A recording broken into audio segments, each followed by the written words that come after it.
భగవద్గీత సాంఖ్యయోగం.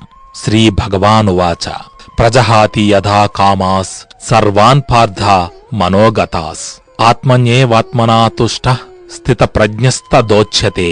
అనగా శ్రీకృష్ణుడు అర్జునునితో, ఓ అర్జున, మనిషి తన మనస్సులోని అన్ని కామాలను అనగా ఆశలను త్యజించి ఆత్మలోనే తృప్తి చెందినప్పుడు అతనిని స్థితప్రజ్ఞుడు అనగా స్థిరమైన జ్ఞాని అని అంటారు. ఈ శ్లోక నిజ జీవిత ఉదాహరణకొస్తే, ఒక ఉపాధ్యాయురాలు తన విద్యార్థులందరినీ సమానంగా ప్రేమిస్తుంది.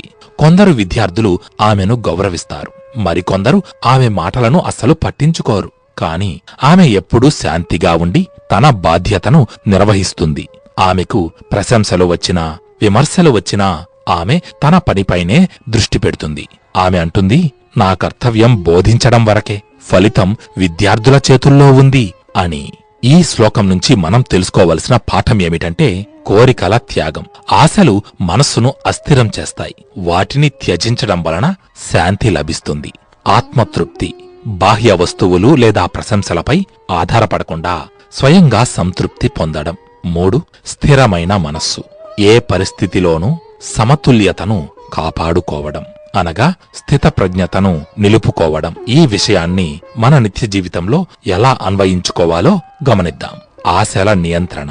నాకు ఇది కావాలి, అది కావాలి అనే భావనను తగ్గించాలి. ఉదాహరణకు, అనవసరమైన వస్తువులు కొనడం మానేయాలి. సంతృప్తి. ఇప్పటికే కలిగి ఉన్న వాటికి కృతజ్ఞతతో ఉండాలి. ఉదాహరణకు, కుటుంబం, ఆరోగ్యం కలిగి ఉండటం.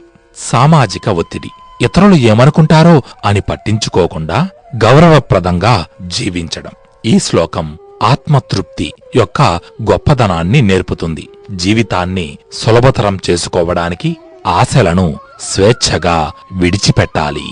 జై శ్రీకృష్ణ.